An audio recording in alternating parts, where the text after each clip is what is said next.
Hello my dear friends, दोस्तों कैसे हो आप सब। आई होप कि आप सब अच्छे होंगे गाइस। फ्रेंड्स, मैं आपको बता दूं कि जो मैं पढ़ा रही थी आपका इकोनॉमिक्स यानी कि अर्थशास्त्र चल रहा था, तो यहाँ पे आज अर्थशास्त्र से कुछ इम्पॉर्टेंट क्वेश्चन मैंने यहाँ पे नोट किया है जो कि क्लास 12th के हैं। तो आज हम इस यहाँ पे जो मैंने 4 पॉइंट्स यानी कि 4 प्रश्न को लिखा है, तो देखो उसमें प्रश्न तो बहुत सारे हैं लेकिन उसमें इम्पॉर्टेंट क्या है, और ये जो मैंने यहाँ पे प्रश्न लिखा है वे फर्स्ट लेसन का ही है, 12th का, आप देख सकते हो।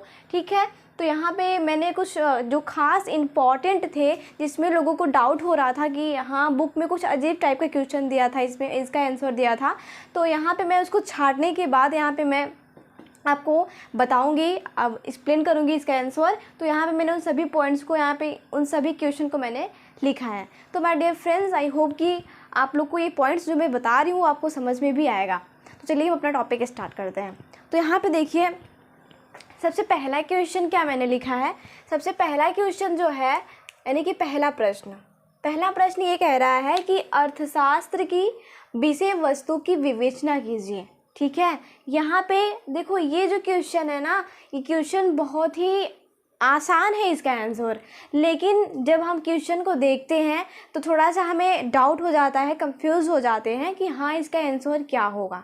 बट अगर आप यहाँ पे अगर आप इस क्वेश्चन को समझो, देखो यहाँ पे क्या कह रहा है कि अर्थशास्त्र की विषय वस्तु, मतलब ये कह रहा है कि अर्थशास्त्र की विषय, मतलब कि आप जानते हो कि अर्थशास्त्र के अंतर्गत किन चीज़ों का अध्ययन किया जाता है। आपको पता है कि जब भी अर्थशास्त्र की बात आएगी और आर्थिक रूप से बात की जाएगी अर्थशास्त्र, तो हमेशा इसका जो अर्थशास्त्र का तात्पर्य होगा वो हमेशा जानते हो किससे होगा, जानते हो, पैसे से, आय वेतन से। ठीक है, तो हमेशा वेतन, आय, पैसे, हमेशा अर्थशास्त्र का जो भी तात्पर्य होगा वो हमेशा आय, वेतन यानी कि पैसे से होगा। क्लियर। तो यहाँ पे क्या कह रहा है कि अर्थशास्त्र की विषय वस्तु की विवेचना कीजिए। कहने का मतलब ये है कि अर्थशास्त्र के अंतर्गत कौन से विषय आते हैं, अर्थशास्त्र के अंतर्गत किन चीज़ों का अध्ययन किया जाता है, आप उसकी विवेचना कीजिए, अर्थात उसके बारे में आपको लिखना है। तो वहाँ पे क्वेश्चन ये पूछ रहा है। ठीक है, तो यहाँ पे आपको मैं बता दूँ इसका, मैं अभी देखो मैं इसका आंसर आपको बताने जा रही हूँ। यानी कि जो पहला क्वेश्चन है ये अर्थशास्त्र की विषय वस्तु की विवेचना कीजिए, ये आपको ऐसे पूछेगा, चाहे आपको 150 शब्द में लिखना हो या 100 शब्द में लिखना हो या 50 शब्द में लिखना हो, लेकिन लिखना तो पड़ेगा ही। ठीक है, तो आपको यहाँ पे समझ जाना है। अगर आप इस पॉइंट को समझ लेते हो क्वेश्चन को, तो एग्जाम में आप अपने मन से भी बनाकर लिख सकते हो। लेकिन हाँ, आपका जो आंसर होना चाहिए वो जो बुक में आंसर है उसके थोड़ा सा विपरीत होना चाहिए, मतलब सटीक होना चाहिए, मिलना जुलना चाहिए। ऐसा नहीं कि बुक में कुछ और है, आप अपना मन कुछ और ही लगा के लिख दिए हो और उसमें बिल्कुल नहीं मैच कर रहा है, तो इसे एग्जामिनर को प्रॉब्लम होगी और वो सोचेगा कि आपका आंसर गलत है, क्यों ना आप सही सोच के लिखे हो। ठीक है, तो ऐसा हो सकता है। तो मैं आपको बता दूं यहाँ पे जो पहला इसका आंसर होगा, तो मैं यहाँ पे एक अर्थशास्त्री हैं मार्शल। ठीक है, तो उनका मैं आपको बता दूं कि मार्शल के अनुसार, क्या, एक अर्थशास्त्री हैं मार्शल। देखिए, मैं पहले वाले का जो पहला वाला प्रश्न है ना, पहला वाला प्रश्न, उसका मैं आंसर आपको बता रही हूँ। ठीक है, तो यहाँ पे समझो कि मार्शल क्या कहते हैं इस प्रश्न को लेकर के। मार्शल के अनुसार देखिए, अर्थशास्त्र के अंतर्गत, ये क्या कह रहा है कि अर्थशास्त्र के अंतर्गत उन सभी विषयों का अध्ययन किया जाता है। यानी कि कौन, जो अर्थशास्त्री हैं मार्शल, ये कहते हैं कि अर्थशास्त्र के अंतर्गत उन सभी विषयों का अध्ययन किया जाता है, उन सभी विषयों को सम्मिलित किया जाता है जिनका संबंध मानव कल्याण से जुड़ा हुआ होता है। समझ गए आप, कितना सिंपल इसका आंसर है। देखो बुक में बहुत लंबे तरीके से दिया है इसका आंसर, लेकिन मैं यहाँ आपको सिर्फ छोटे शब्दों में बता रही हूँ। बहुत से अर्थशास्त्री ने अपना मत दिया था इस अर्थशास्त्र के विषय को ले करके, लेकिन मैंने यहाँ सिर्फ चुना किसको, मार्शल को चुना, क्योंकि मुझे मार्शल का जो यहाँ पे परिभाषा उन्होंने दिया था इस अर्थशास्त्र को लेकर के, उनका ये जो क्या था, परिभाषा था, ये मुझे मतलब अच्छा लगा और मुझे समझ में भी आया, तो इस वजह से मैंने इसे नोट किया है अपने नोट में। तो आप लोग को मैं वही बता रही हूँ जो मैंने जो पढ़ा है। ठीक है, तो यहाँ पर आप लोग को ये वाला जो इनका जो परिभाषा है इसको ले करके, ये काफ़ी अच्छा है।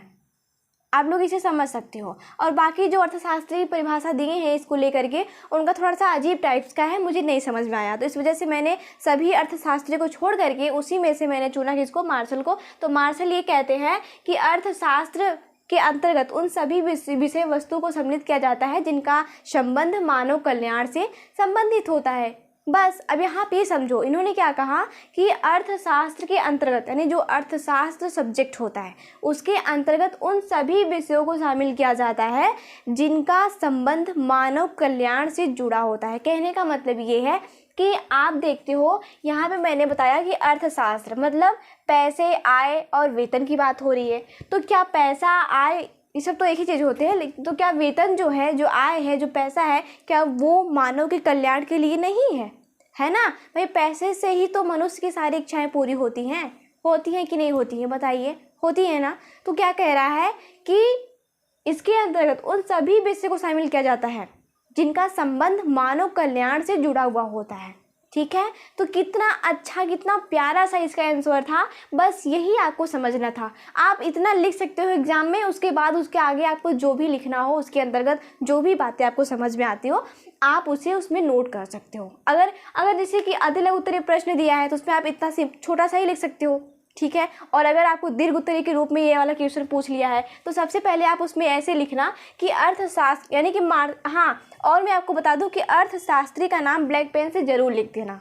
अगर आप उसका आंसर लिख रहे हो, इस क्वेश्चन का आंसर लिख रहे हो तो आप स्टार्टिंग में अपना उत्तर डाल करके आप लोग आगे लिख देना मार्शल, यानी कि अर्थशास्त्री मार्शल के अनुसार ये परिभाषा अपना देते हैं कि अर्थशास्त्र के अंतर्गत उन सभी विषयों को शामिल किया जाता है जिनका संबंध मानव कल्याण से जुड़ा हुआ होता है। ठीक है, इतना लिखने के बाद आप उसमें आगे और भी चीज़ें नोट कर सकते हो जो आपको समझ में आता हो। ठीक है, तो आगे चलें। आई होप कि आपको फर्स्ट वाला पॉइंट समझ में आ गया होगा।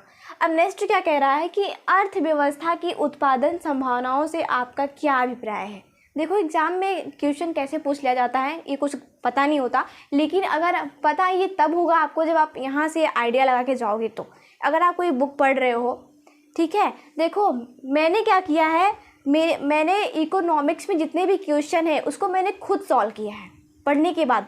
टॉपिक देखो, अगर आपके पास समय नहीं है कि आप टॉपिक नहीं पढ़ सकते, इतना लंबा लंबा उसमें चैप्टर भी दिया है, अगर आपके पास समय नहीं है कि आप उतना टॉपिक पढ़ सको, ठीक है, तो आप क्या करो, आप सबसे पहले उसमें जितने सारे क्वेश्चन हैं उन क्वेश्चन को ही आप हल कर डालो। जब उस क्वेश्चन को ही हल कर डालोगे, जब उस क्वेश्चन को हल करोगे ना तो खुद ही आप टॉपिक खोलोगे, और जब टॉपिक खोलोगे आंसर हेडने के लिए तो उसी के अकॉर्डिंग आप पढ़ भी लोगे, आपको समझ में भी आएगा, एंड आपका जो क्वेश्चन आप जो हल करना चाहते हो वो भी हो जाएगा। ठीक है, तो मैंने तो ऐसे ही किया है। पहले मैंने उसका टॉपिक, देखो मैंने पहले उसका टॉपिक पढ़ा तो मुझे थोड़ा सा अजीब लग रहा था, मतलब मुझे समझ में नहीं आ रहा था टॉपिक, लेकिन जब मैं देखो इकोनॉमिक्स का जो पहला पूरा क्वेश्चन है ना, मैंने उसे पूरा हल किया है, तो मुझे जो पहला वाला क्वेश्चन उसमें सारा दिया गया है, कम से कम 100 क्वेश्चन तो होंगे ही, 150 करके, तो उन सबको मैंने हल किया है, और मैंने हल किया, मुझे याद भी हो चुका है, और मैं यहाँ आपको एक्सप्लेन भी कर रही हूँ। लेकिन मैंने उन सभी क्वेश्चन को सिर्फ नोट में, फेयर में उसी क्वेश्चन को मैंने नोट किया है जो सबसे ज़्यादा इम्पोर्टेंट थे। जैसे कि अगर मुझे लगता है कि एग्ज़ाम में इस तरीके से क्वेश्चन आ जाते हैं, मुझे नहीं पता है, मैं फंस सकती हूँ ना, तो मैंने जैसे कि इसमें 50 क्वेश्चन दिए हैं पहले वाले लेसन में, तो उसमें से मैंने सिर्फ उन्हीं को नोट किया है, हल तो सबको किया है, लेकिन अपने फेयर में उन्हीं क्वेश्चन को नोट किया है जो सबसे ज़्यादा इंपॉर्टेंट लगते हैं। जैसे यहाँ पे जो क्वेश्चन थे ये मुझे ज़्यादा इंपॉर्टेंट लगते थे, तो इसलिए मैंने सिर्फ नोट में नोट किया, और जब मैंने उसे सॉल्व किया है तो वो मुझे याद भी हो गया, मुझे समझ में भी आया है, तो जैसे मैं आपको यहाँ पे एक्सप्लेन में कर पा रही हूँ। तो यहाँ पे पहला वाला क्वेश्चन आपको समझ में आया होगा।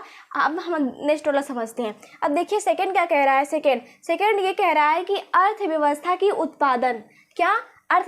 की उत्पादन संभावनाओं से आपका क्या अभिप्राय है। मतलब ये कह रहा है कि अर्थव्यवस्था के अंतर्गत जो उत्पादन किया जाता है उन उत्पादन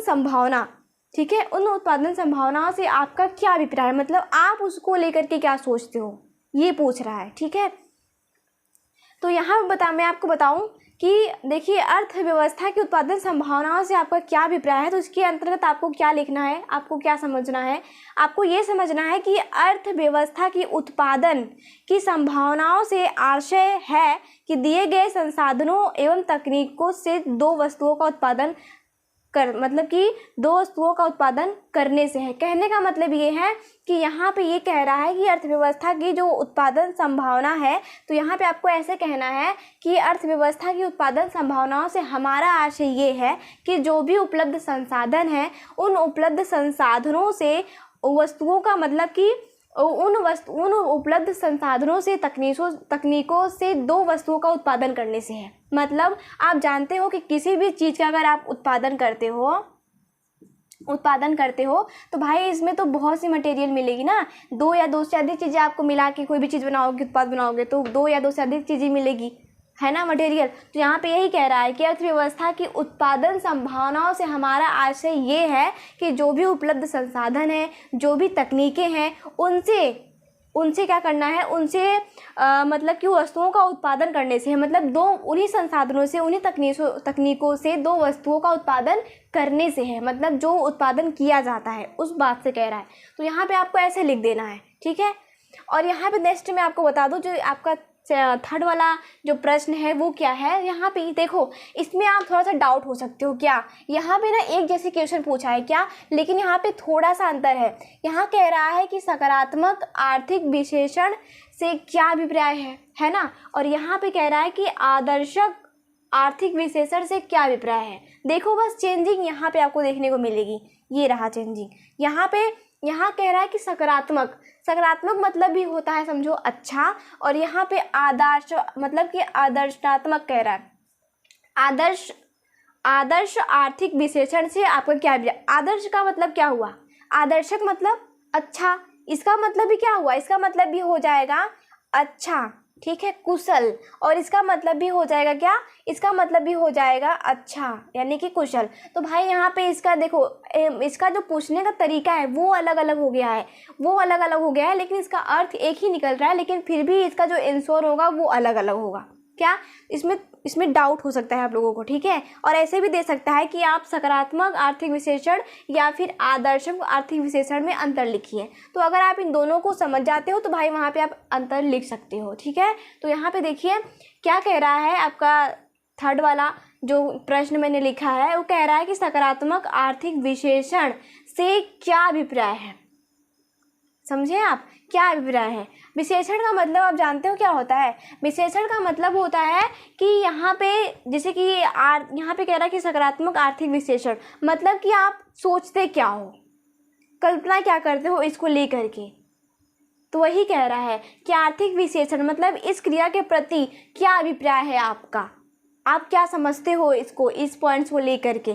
तो यहाँ पे मैं आपको बता दूँ, यहाँ पे जो कह रहा है कि सकारात्मक आर्थिक विश्लेषण से आपका क्या अभिप्राय है, तो यहाँ पे इसमें ज़्यादा कुछ अंतर नहीं है, यहाँ पे ज़्यादा कुछ अंतर नहीं है, बस थोड़ा सा चेंजिंग है। यहाँ पे देख सकते हो इस प्रश्न में, तो जब जानते हो कि इसके प्रश्न में थोड़ा सा अंतर दिख रहा है तो इसके आंसर में ज़्यादा अंतर नहीं होगा, ठीक है।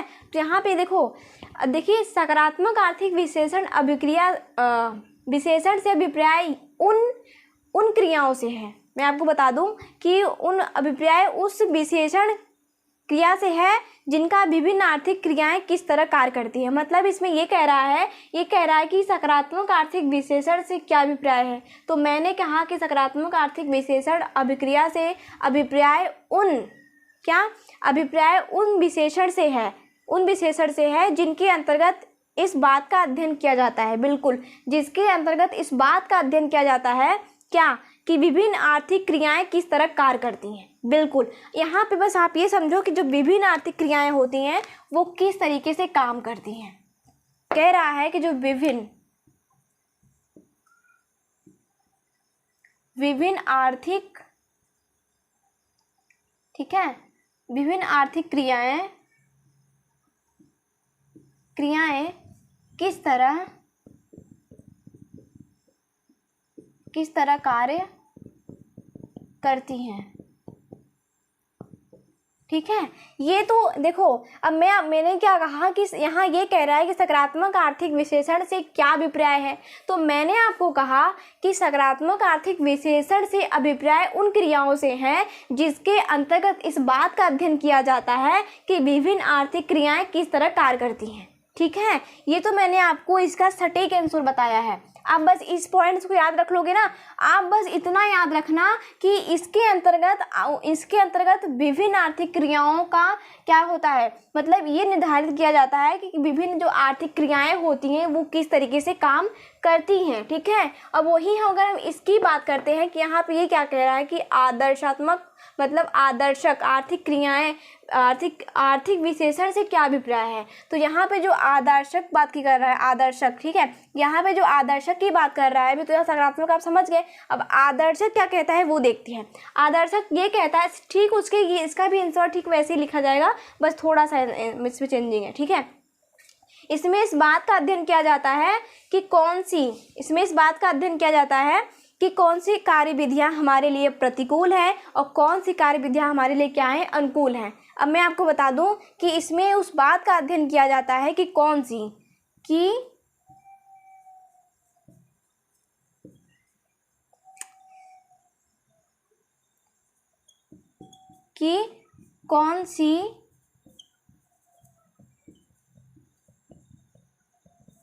कौन सी आर्थिक क्रियाएं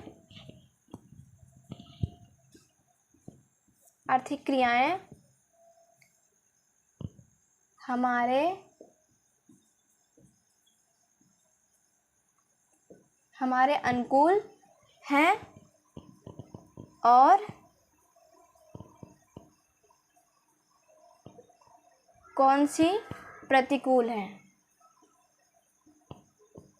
ठीक है, देखो ज़्यादा कुछ इसमें वो नहीं है, मतलब इसमें ज़्यादा कुछ अंतर आपको दिख रहा है, बिल्कुल दिख रहा है। इसके क्वेश्चन में तो अंतर आपको नहीं दिख रहा था, लेकिन यहाँ पे इसका जो देखो यहाँ पे मैंने जो यहाँ पे लिखा है ये दोनों पॉइंट्स, ये और ये वाला, तो ये जो है ये सकारात्मक, मैंने ये सकारात्मक का आंसर लिखा था। किसका?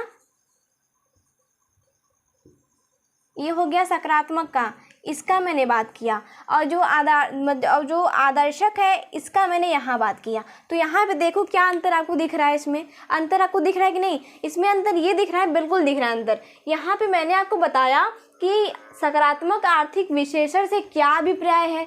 तो भाई सकारात्मक आर्थिक विशेषण से अभिप्राय उन आर्थिक क्रियाओं से है जिनमें मतलब जिनके अंतर्गत ये कहा जाता है कि विभिन्न आर्थिक क्रियाएं किस तरीके से कार्य करती हैं।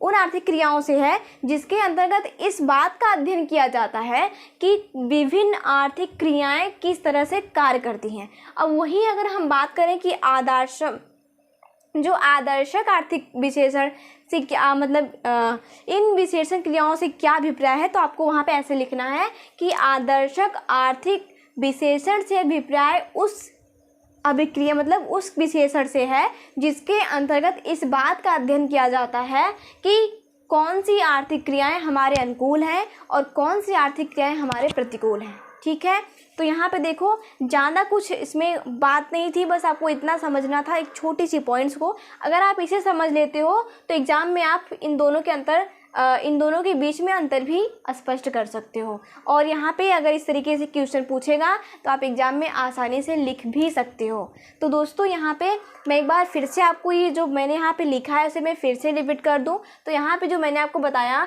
कि अर्थशास्त्र की विषय वस्तु की विवेचना कीजिए। अगर यदि एग्ज़ाम में ऐसे क्वेश्चन आते हैं तो वहाँ पे आपको कुछ प्रॉब्लम नहीं होनी चाहिए। क्यों? क्योंकि अर्थशास्त्र, सबसे पहले तो आप ये याद रखना कि अर्थशास्त्र जो विषय है इकोनॉमिक्स, इसके अंतर्गत किन चीज़ों का अध्ययन किया जाता है। तो जानते हो लेखा जोखा, आय से संबंधित विषयों का अध्ययन किया जाता है इसमें।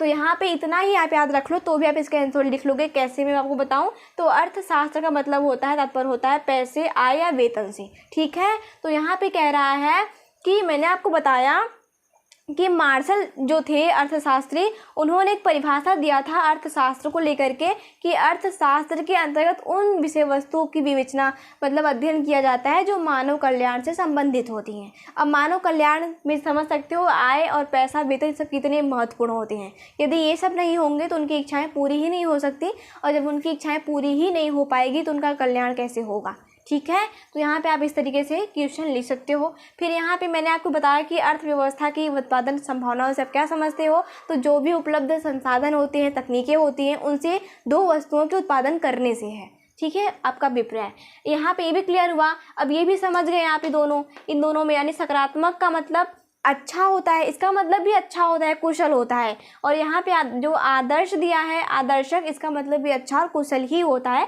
लेकिन इन दोनों का जो आंसर होगा वो थोड़ा सा अलग होगा। कैसे, तो यहाँ पे मैंने आपको बताया जो सकारात्मक आर्थिक विश्लेषण होगा, इसका अभिप्राय होगा कि इसके अंतर्गत इन चीज़ों का अध्ययन किया जाता है कि भी जो अलग अलग आर्थिक क्रियाएँ होती हैं, जो अलग अलग आर्थिक क्रियाएँ होती हैं वो किस तरीके से कार्य करती हैं। और वहीं अगर मैं बात करूं कि आदर्शक आर्थिक विश्लेषण से क्या अभिप्राय है, तो आपको यहाँ पे ये कहना है कि इसके अंतर्गत उन सभी आर्थिक क्रियाएं शामिल होती हैं जो हमारे, इसमें उन चीज़ों का अध्ययन किया जाता है कि कौन सी आर्थिक क्रियाएं हमारे अनुकूल हैं और कौन सी आर्थिक क्रियाएं हमारे मतलब प्रतिकूल हैं, मतलब कौन सी हमें लाभ प्राप्त करवाएगी और कौन सी हानि। तो इन दोनों का अध्ययन किस में किया जाता है, आदर्शक में। ठीक है, और वही इसका जान गए कि किस तरीके से अलग अलग आर्थिक क्रियाएं काम करती हैं। ठीक है my dear friends, I hope कि आपको ये पॉइंट्स जो मैंने यहाँ पे समझाया क्वेश्चन आपको समझ में भी आया होगा।